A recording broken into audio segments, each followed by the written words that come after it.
for having me. Perfect. Yeah, so like I said, thank you for having me. First of all, I will apologise because I'm in Ethiopia and we are prone to power cuts and Wi-Fi outages. So if I disappear, I will be back very soon. But like our lovely hosts have said, my name is Brett Service. I am a care experience person from the UK, but living and working in Ethiopia for the past 10 months and probably for the next 2 or 3 years. I'm going to go on to my career a bit later, and you'll find out why I live in Ethiopia a bit later on. But I thought I'll give you a brief talk around how I started in life and how I got to where I am now, and how I found, my network and making connections with people and building relationships with people, key part of that, and actually even more important as a care experience person. So like I said, I'm from the UK. I'm from London. I'm from Northwest London. A much colder place than where I live now, but a very nice part of the world. I have two brothers and was in foster care placements where one was in kingship, which is with our grandparents, and one was in residential care. I'll talk more briefly about my care journey because I want to actually concentrate on actually leaving care and the post-care journey that I've been on. But the basics of my care journey was I moved around a few times. So I explored the UK and England and Wales very well and know it very well. Even now, years later, I'm like, when I go to towns I used to live in, I'm like, oh, I know this street. If I go down here, that ends up at the supermarket or my old school. And so my time in care was a good time. There was issues, as there always is. It's never an easy time to be in care and be separated from family. But actually, it helped me build resilience because I, didn't see my family as much, didn't really have that much of a relationship. So I've always been sort of quite independent, which I guess is a skill that's helped me as I've continued to develop professionally and ultimately move countries away from friends and family. When I left care, so I went into semi-independence, so living in a kind of residential home, kind of in a way, but you have a lot more independence.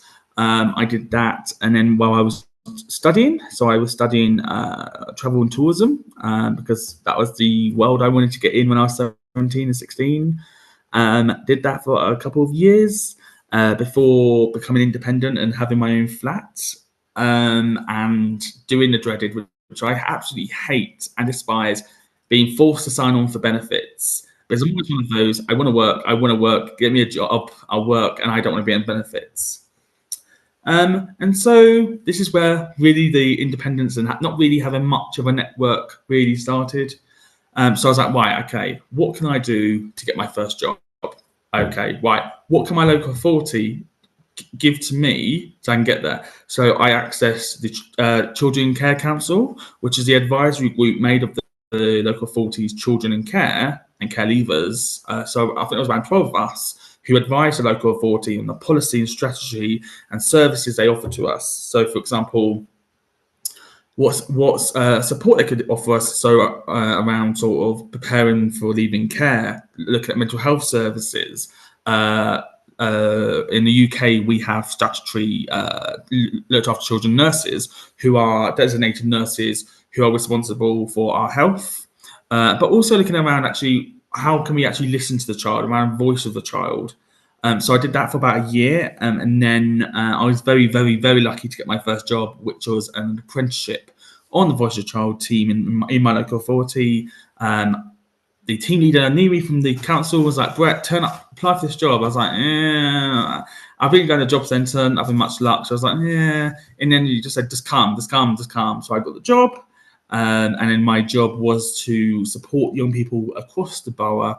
So not just looked after children, but also just the children of the borough and actually support them in ensuring the local authority hears their views. Because obviously mental health affects everyone, and so it's really important. Actually, we look at services that affect young people, because what affects children in care can also affect universally all young people. And so we're looking at how we can improve services for all children, but also looking at particular requirements for children in care in the borough.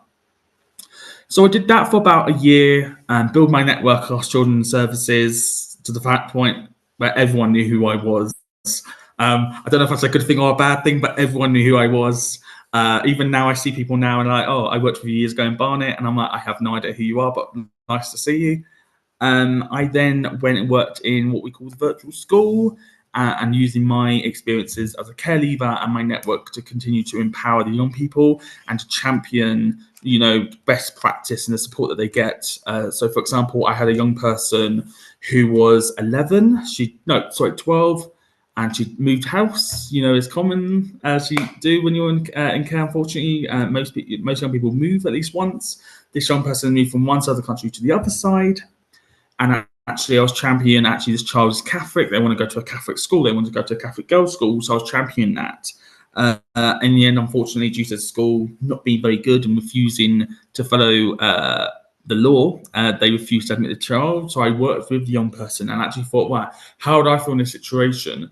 So I tried to put myself in the place of that child and actually then work with that child and share my ideas and suggestions. And it ended up getting her into school, which was successful. It took a few weeks, but we got her into school, and she's now just finished her A-levels. So she's actually off to uni, which is great because that was something that we never thought she was going to be doing at that point, which is fantastic. So I always keep up to date with my caseload, I hate the word caseload, but my cohort of young people. After that, I decided after 2.5 years, I really needed to stop being Brett the Kelly, but I wanted to be Brett the employee once and for all. And so I joined the Children's Commission for England, supporting her with her sort of business operations for a contract. And that is where I started to build my connections in government. So as Jack, who's on the call, will know, we both got to know a deputy director in the Department for Education, which is responsible for education, SEN, special educational needs, but also the care system, amongst other policy areas. I then moved into DFID, which is the former development agency in the UK, now merged with the Foreign Office. Well, I continue to build my network, and this is where actually this has probably had the biggest impact on me. Even though I left only a year after joining, even years later, it helped me get another job, which ultimately means where I am now. And so I worked in evidence in development programs. So it's around work, actually ensuring the research we do is impactful. It shows the impact and actually showing the evidence behind the spending of public money. Because ODA, which is our overseas development assistance money, is multi-billion-pound projects.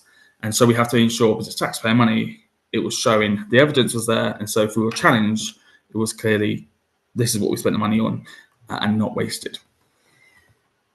In that role, I got to meet very senior people as I was the department's first care leaver intern. So I was a paid intern for 1 year. And I got to speak at the departmental away day for senior civil servants and talking about the scheme and talking about young people in care system and reminding these officials that they are corporate parents. For all people, from the Prime Minister to ministers to civil servants to local government, you're all corporate parents, these young people. And so you have a duty of care to support them in achieving their potential. Their potential might be at 16 getting a part-time job and they're happy. That's fine. Or it might be going to university, or it might not be going to university, but it might not suit them. But it's actually finding out what do you want to succeed in life and working hard to support them in achieving the best that they can and to get the best outcome that they deserve. After that, I went and worked in a very, very famous location, of which Jack is the most jealous person I've ever met. He is every time I talk to him, he's always bringing it up. I went and worked in 10 Downing Street, which is the office and residence of the British Prime Minister. So I worked on the press. So it's during COVID. So I was working on the sort of COVID communications plan and working on the press conferences and working across government with the other departments around the guidance around sort of, for example, education settings and also sort of nursing homes about how we can support the public in beating COVID and staying safe. So I did that for just over a year before I burnt out because the hours were crazy working for the Prime Minister because he was ambitious and wanted to deliver. I then went and worked for the Director General of Propriety and Constitution Group. which is I thought would be quieter after working for the Prime Minister. I was incorrect.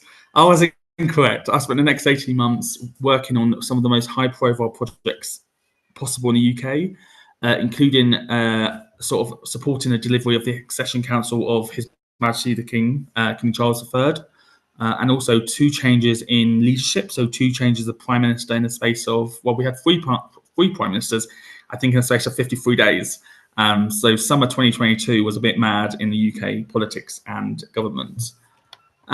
During that time, I built up a really powerful network from very senior people. I built up my network because I was like, do you know what? Not many jobs in government, you're going to really be interacting with top civil servants, of course, all the departments and politicians and ministers. And so I was like, right, let me get started. And I spoke to them, I chatted to them, I got to know their offices, I got to know them. And so when I saw them out, I always said hello, I was chatting to them, build a relationship. And which helped me then with my next job, which was to go and work in where I am now, Foreign Commonwealth and Development Office, which is the home of UK diplomacy and now home of UK development. And so an organisation that is ridiculously hard to get into and competitive. And this is where possibly my second job after my first one, where my network and connections helped me get the job. Because when I was interviewed, little did I know, the leader of the panel had heard me speak at the SCS Senior Civil Service Away Day 3 years before and remembered my story. And then I get a text about an hour after the interview, and I'm thinking, oh gosh, I did really bad. That was awful. That was the worst. I could not have done it any better. That was horrendous, or any worse. That was the worst. And I get a text, and it's my first ever DD when I joined DFID, the International Development Organisation, and saying, I just heard you had a really good interview. Because one of their first questions, which was a bit like an icebreaker, was, who is a senior leader that's inspired you? And I had name dropped this person, not realising that the panel knew who the person was. And so that helped me because she was able to say yes, Brett's great. Brett's great. Believe in him. Give him this opportunity. And so I was very successful in that job to get a job. Although, unfortunately, as mentioned earlier, we had 3 prime ministers in 53 days and a death of a monarch. It took 5 months for me to move. So it was slightly delayed. But in that time, I continued to get to know people in my new department, be it ministers, be it senior civil servants, be it senior leaders in the area that I worked in. So that when I arrived, I already had a network. And actually, it's a really key skill because I started from the basics of when I started as an apprentice, building my network. And over time, I've got that skill set that now if I see a minister, I'm not scared to say hello. I would just have a conversation and have a good relationship. And so I was very fortunate when I got that job. Although I hated the job, I was very fortunate to be in probably one of the most competitive organisations to get into and one of the most powerful organisations and also well respected globally. The work that the Foreign Commonwealth and Development Office is famous throughout the world as a great standard, and it was a really great time. During that time, I joined networks. I am a member of the early professionals network in the Foreign Office.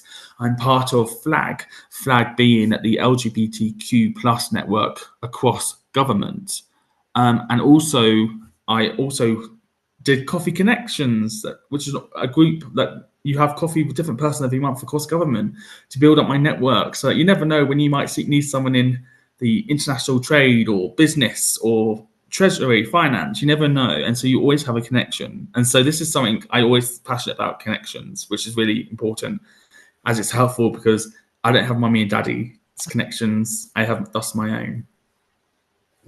My next role, which was my first one overseas and was quite a surreal role, was as Chief of Staff to the Deputy Ambassador to the Republic of Iraq.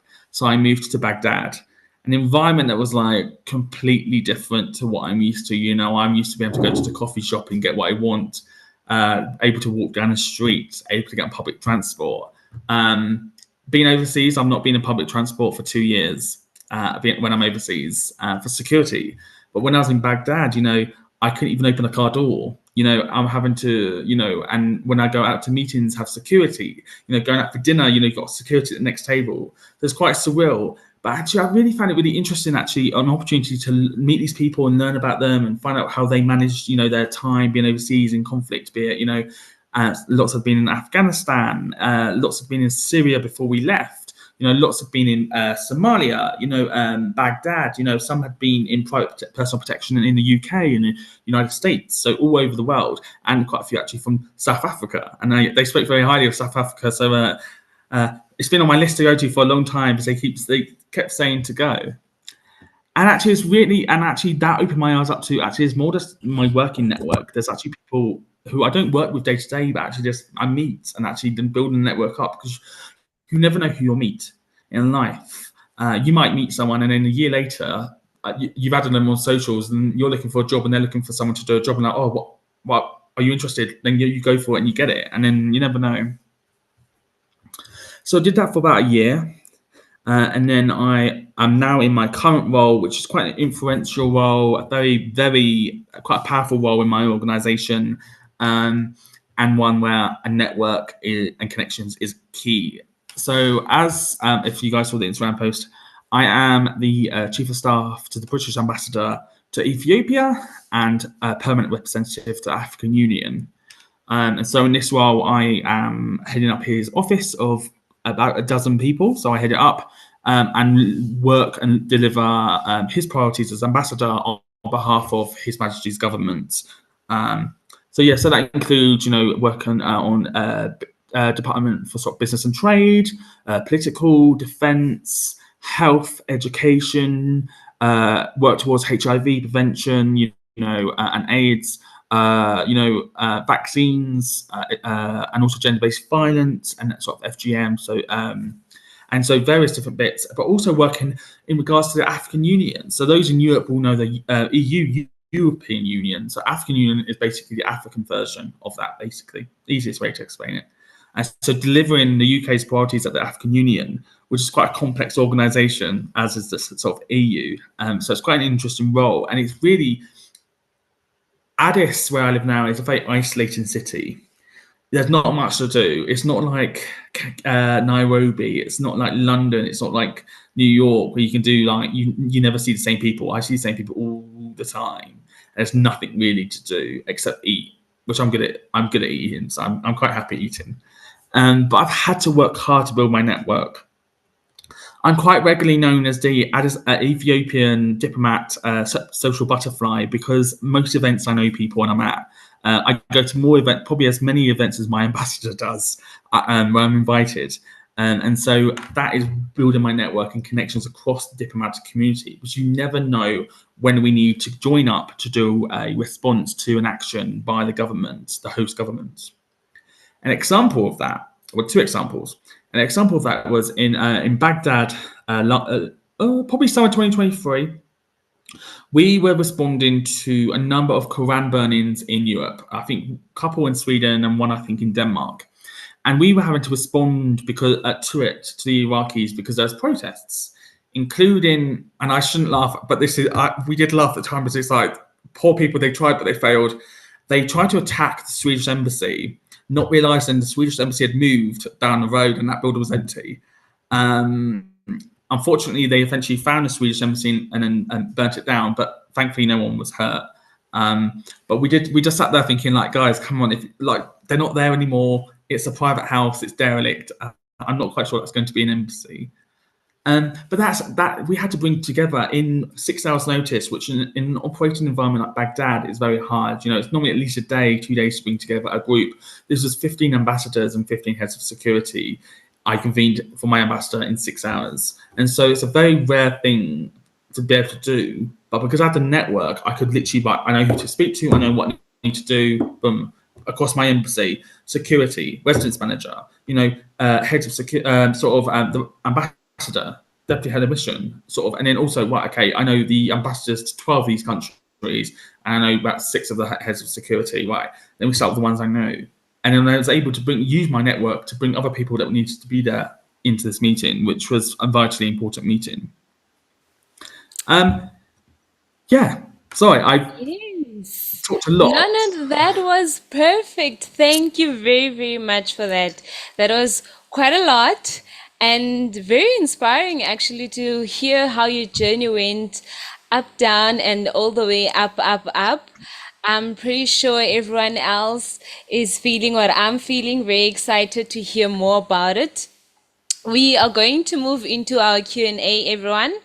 And in this session, if you have any questions, please drop it down in the chat box or raise your hand. Aisha and myself will make sure that it gets addressed. And to start us off, Aisha, please lead us into the first question, madam. Okay, I will. First of all, thank you, Braid, for sharing your journey with us because it was hectic. I've heard a lot, honestly. But as you spoke about your profession and you shared how you got to where you are today, you mentioned that you jumped straight into the field of work and you worked your way up. What are your thoughts on pursuing further education? Do you think it would have made your journey easier for you? Great question. I definitely think it makes it easier, but also I think higher education, further education isn't for everyone. And so I always have to try and remember which one's which. Higher education is university, isn't it? Yeah. So I did No, further Yes, education. yes. Yeah, so I did further sorry. education. I did, which was my apprenticeship, and so I did a college course, but I worked. So it's basically you do on the job training, and you're paid. To be fair, depending where you work, I was paid quite poorly, but I survived. But I found that higher education wasn't for me. I looked at universities. I was just like, I just want to work. I don't want to go into so much debt and delay my career because if I'd gone to university, I would have gone to university probably late, probably about 21, 22, Mm, graduated 3 years ago, so I'm 28 now, and I would be, quite a few jobs behind. And so I thought, for me personally, I don't want to do that. I want to work. But for some people, university is the right thing. University is very social. You learn a lot about having to find words to fill up a 10,000 word thesis, for example, or what thesis, whatever the word is. Vices. Oh, well, I can't remember what the word is. You having to find, fill up 10,000 words. I don't have that skill. I can only go on for so long, not quite 10,000. But university is a great social environment, and also it's a good opportunity to sort of meet people, especially a lot of people maybe don't live in big cities and live in little towns or villages, but actually it's at a time when they go to like Manchester or London or Glasgow, and it's like wow, and it's the first serious bit of independence at around 18 years of age. So I'm definitely advocate. If it's for you, do it. Absolutely, go ahead, do it. It's a really good idea, but also don't force it. Don't feel like you have to go to uni. More and more in the UK, you don't need to go to uni. But I think mm, just think about it, do your research, go to taster days, have conversations, try and find out who sort of the team that responsible would be sort of your point of contact of support. See what support they offer. See what funding as a care leaver you get there because you can get a special at universities you get a special grant to help you. But also really think about like, do you want to go to uni 200 miles away, or is there one nearer because of your support network? So you really have to think about your support network. My ambassador's daughter is in uni now. She's struggling because they're 5,000 miles away.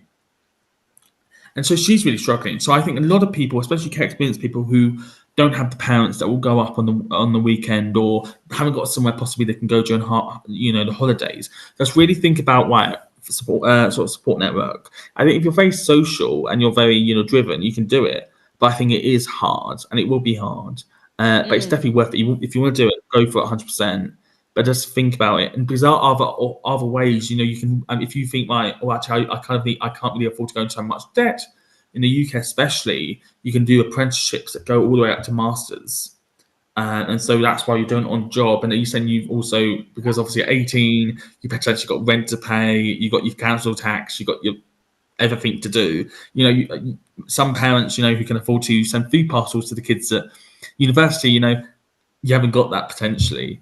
And so it's hard. Just really think about it, do the pros and cons, explore your options, but do what ultimately what's right for them, I think. Thank you for that answer. Right. I have one more question, but I think what I'm going to do is I'm going to fuse it in with another question that I've seen in the chat box, right? So my question initially for you was, your work involves a high level of professionalism, especially in your representational role. Looking back, what is the one thing you wish you had known before starting your career? And what can our audience learn from your experience?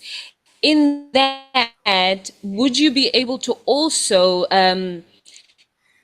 tell us more what particular skills one that helped you build your network up?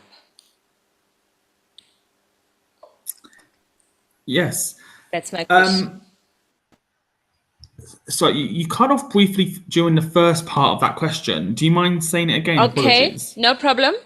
I'll say it again, right? So the first part is, what's the one thing you wish you had known before starting your career? And what would you like our audience to learn from that experience?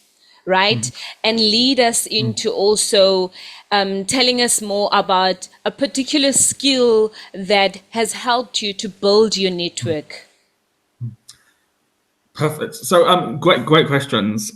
So the first one around, I think the thing I wish I'd known was it's okay to make a mistake, because I think I was told so much, oh, you can't make mistakes, you've got to be perfect, got to be perfect. But actually, you can make mistakes. It's about owning up to it and saying, I messed up. You know, when I started my current job, and my current job was very complex, a lot going on, you know, always on duty, always 9 o'clock at night, might have to log on, you know, weekends, national days, whatever, evenings. And so my deputy ambassador was like, Brett, you're going to make mistakes, and that's fine.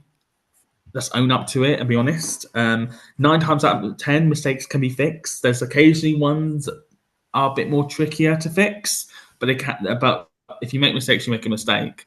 And so that's the thing. Like when any age, just you're going to make mistakes. Just own up to it and learn from it. I think that's really important, because I think if you own up to it and be like, I messed up, how can I fix this? How do I not make this mistake again?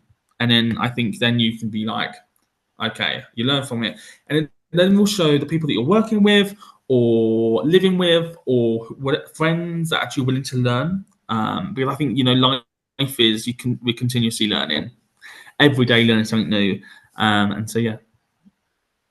And then was around my networking, what particular skills. So I'm a chatter.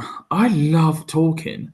Give me a cup of tea and a biscuit, and I will talk to you. I love talking to people. I love meeting people, and so that helps, I think. And also, I'm like, well, I mean, I've met very famous people in my life. You know, I've met royalty. I've had dinner with royalty. You know, I've met ministers.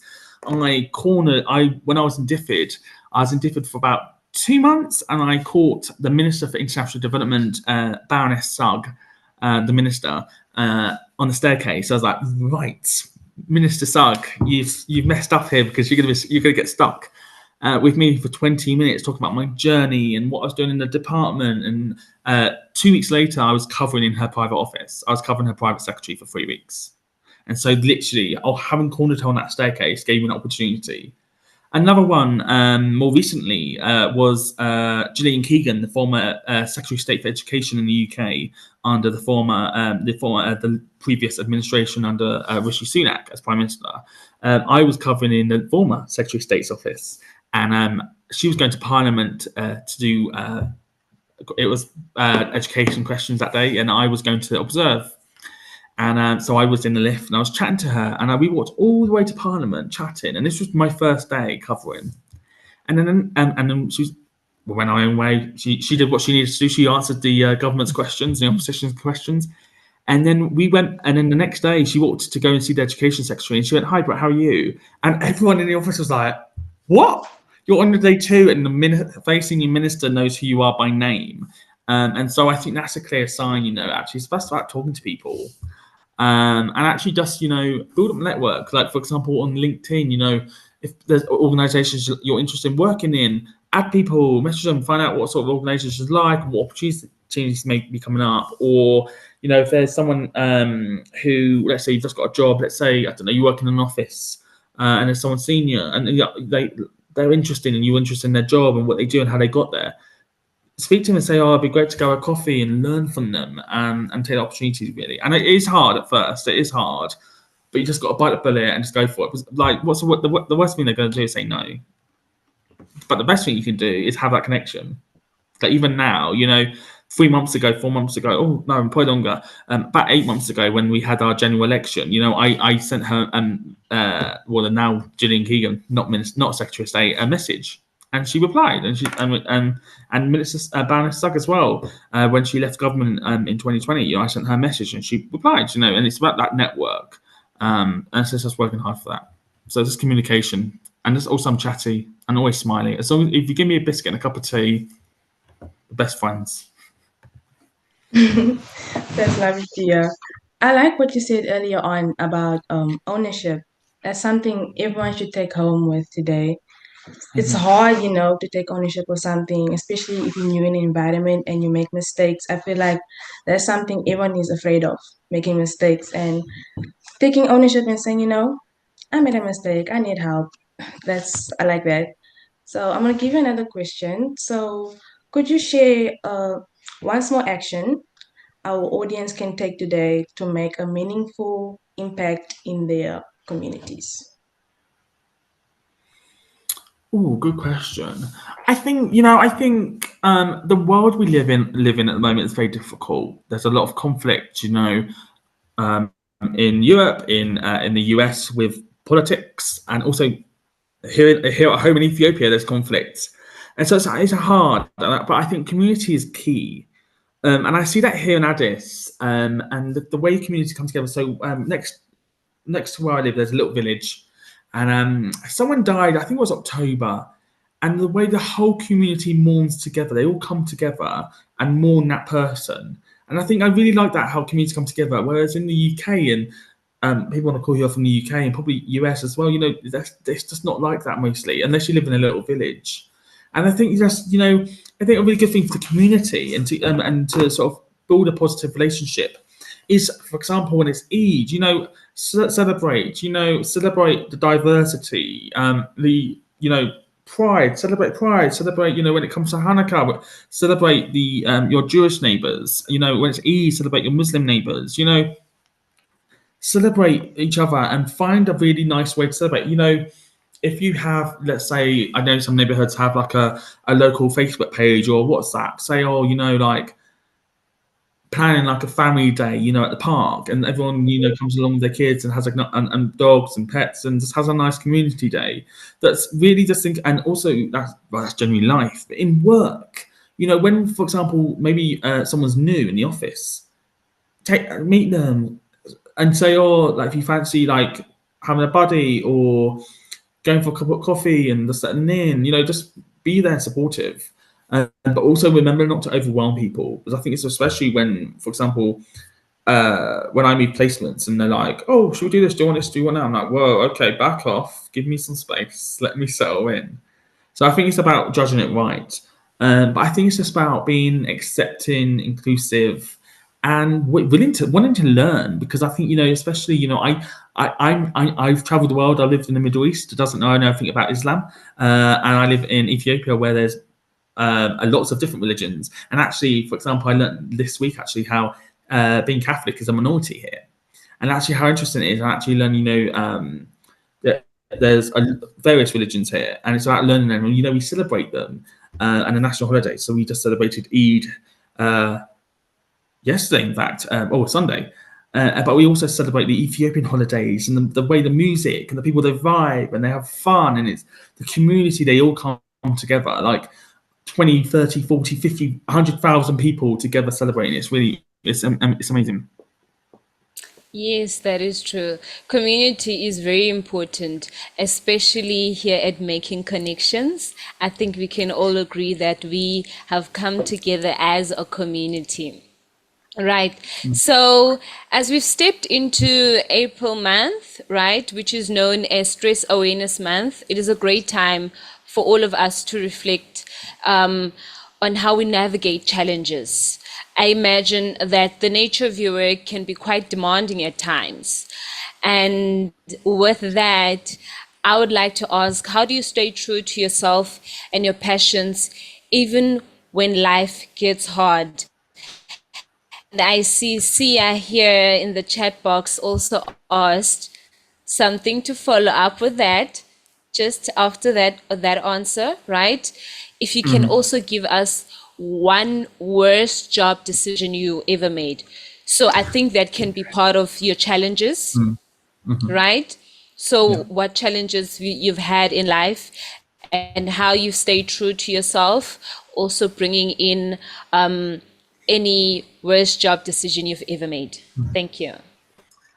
Yeah, so how I passions. So it is hard. My passion is food. My passion is exploring. My passion is going to the cinema, or on a really nice summer's day, meet up with friends, having a bottle of wine in the park. Just relaxing. I can't do that here really.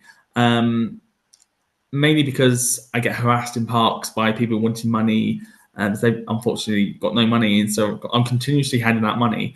Um, and the food isn't great here, sadly. There is some great food here, but it's not like I love just going to random shops and just eating. Whereas here, if I do that, likelihood is I'll become quite ill.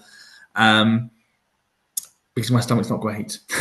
But passions, I find new passions here. I'm very fortunate with my job over the last 2 years. I've traveled so much. I've been to Australia, I've been to the US, I've been to Kenya. I'm going to hopefully Djibouti next year. Hopefully going to Canada next year. So, and I've been all over the Middle East and all over Europe. So I'm very, very fortunate with my job that I can travel, so I have that passion. And so when I'm away, for example, I make sure I use up my and fulfill my passion around food, and I'm like, right, give me 10 meals a day of different foods.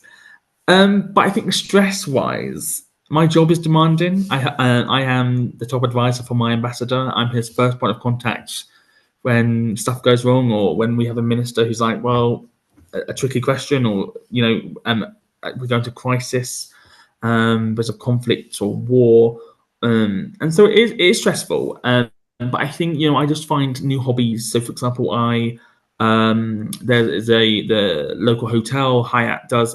They have a club called Fendika, which is Ethiopian jazz, and so you go down there. It's on a couple of nights a week, and you experience the actual Ethiopian culture and dance. And they do this dance where I'm surprised I don't get whiplash, because their heads are going all sorts of directions. And it's like, wow, you sit there and you're just like, wow, this is so nice. And you relax. And so that's quite nice. A nice new hobby that I didn't really have before, but I do now.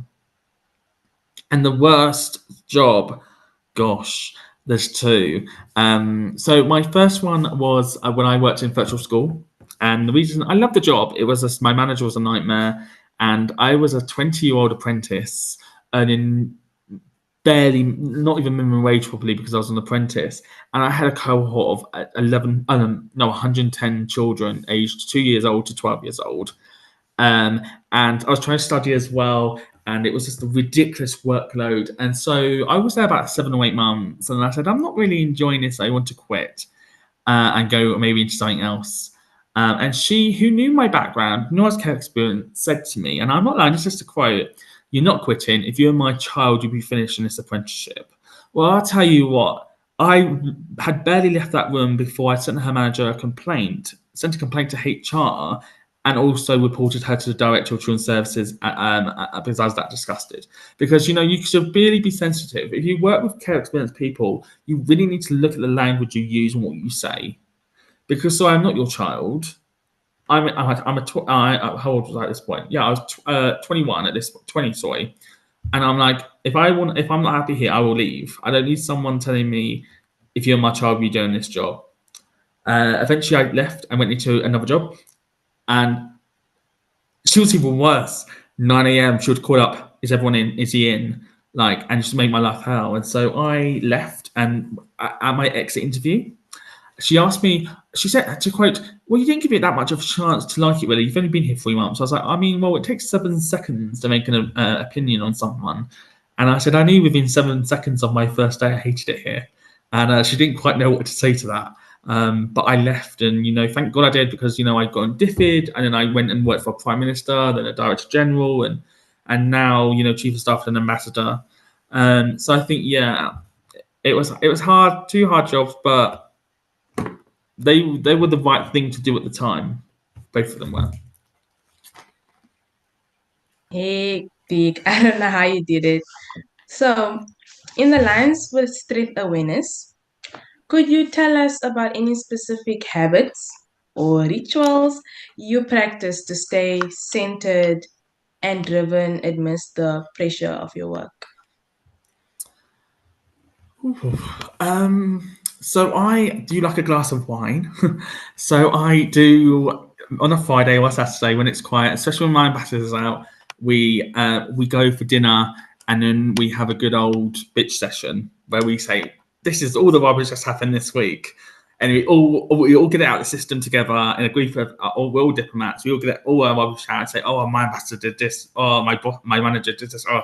And we all get it out of the system over a glass of wine and some dinner, and then we relax, and then it's all sort of we just let it go, and it's like normally about half an hour conversation, and then we're on with the weekend, and so that's quite a good way to get it out of my system.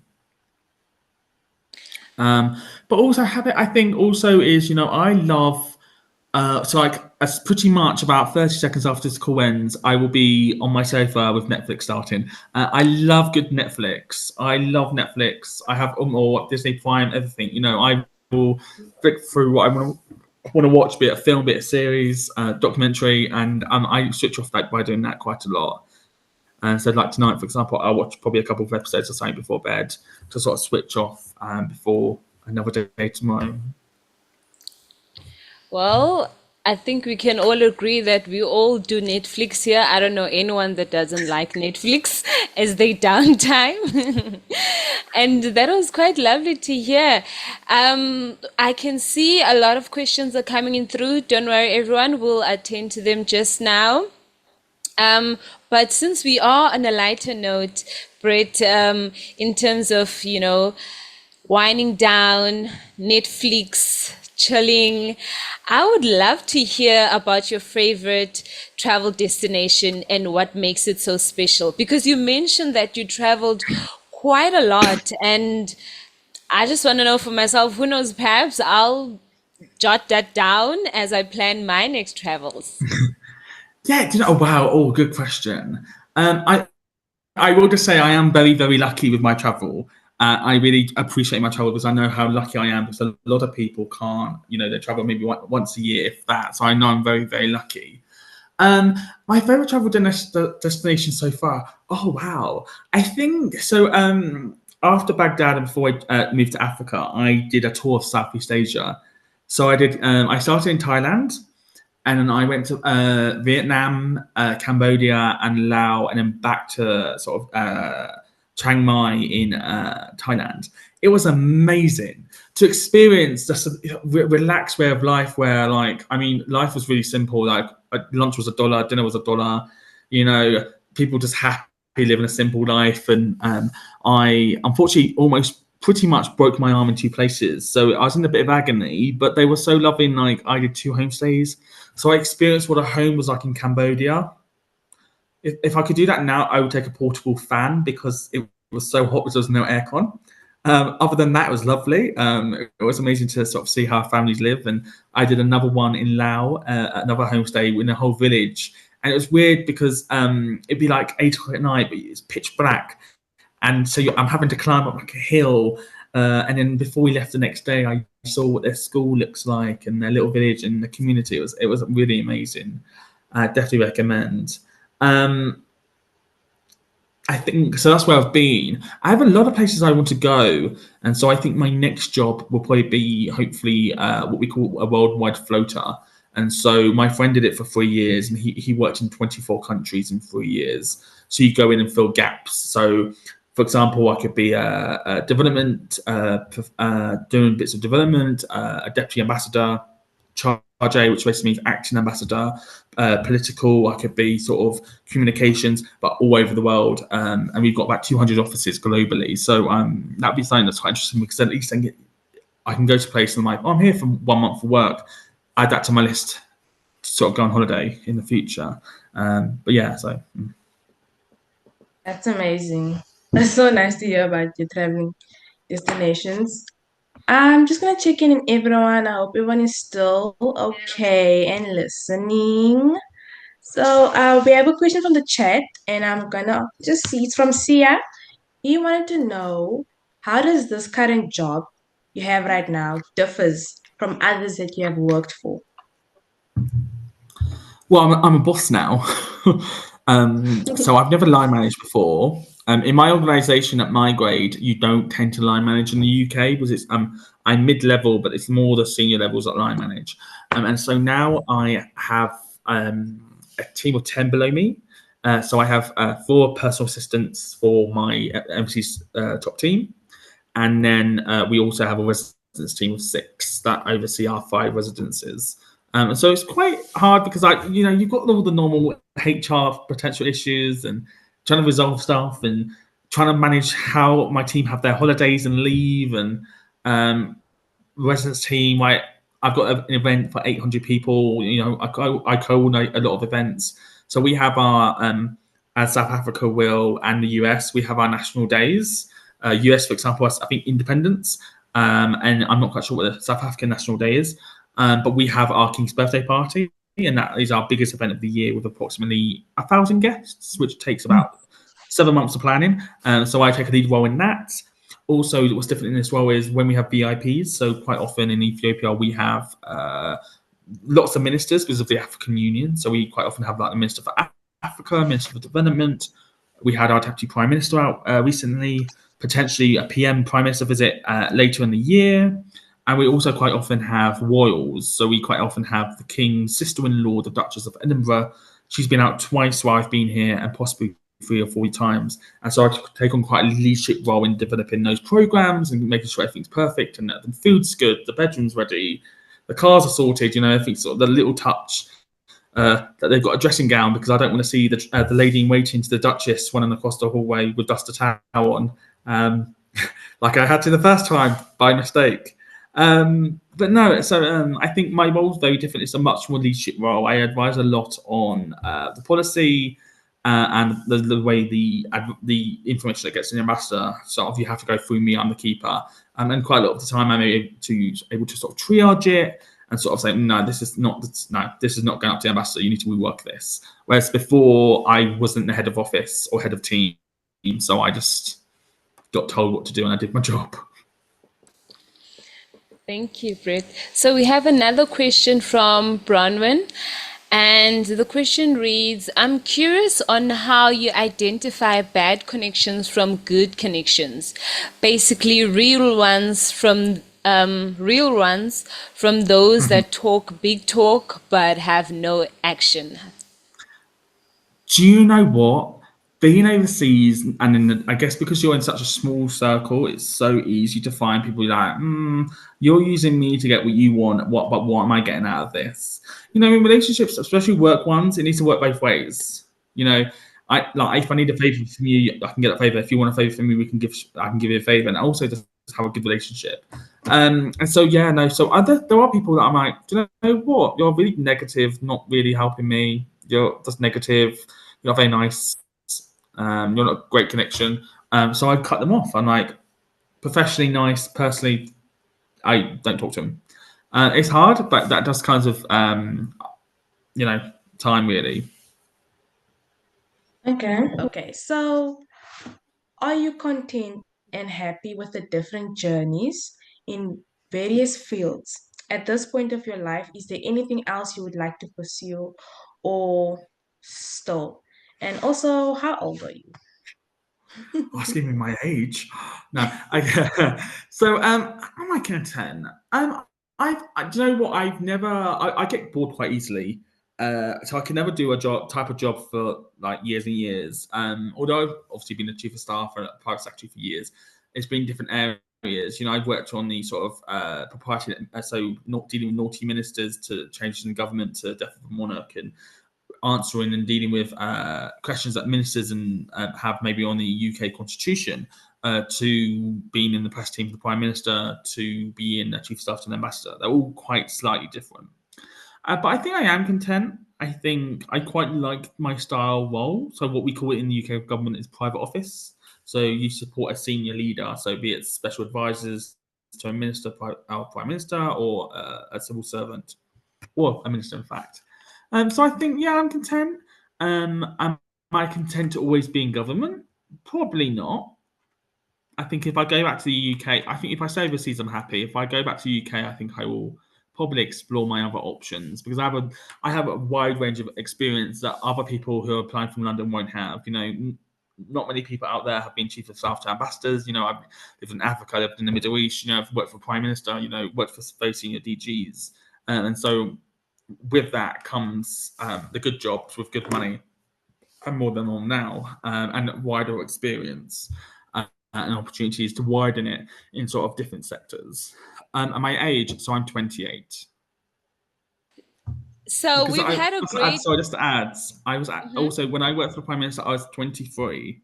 So it's hard, and that's why I'm saying it is hard. And I've had a lot of moves and changes, but network is key because at 20, when I was young, I never imagined at 24 years old I'd be walking in 10 down the street by the front door working there. And look at you now at 28. Well done. I must say you've done quite well for yourself from a very young age. We've had a great discussion, everyone, so far. And Okay, Mhm.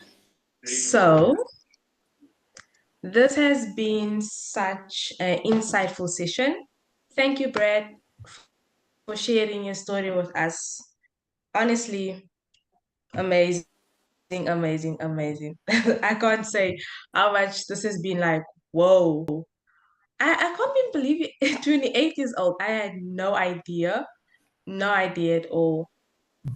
But I hope everyone took away something valuable today. I know I did. Personally, hearing all about with a certain story really stuck out to me. There was you said something about a girl that didn't want to like finish school. She was like lost and all, and you didn't give up on her.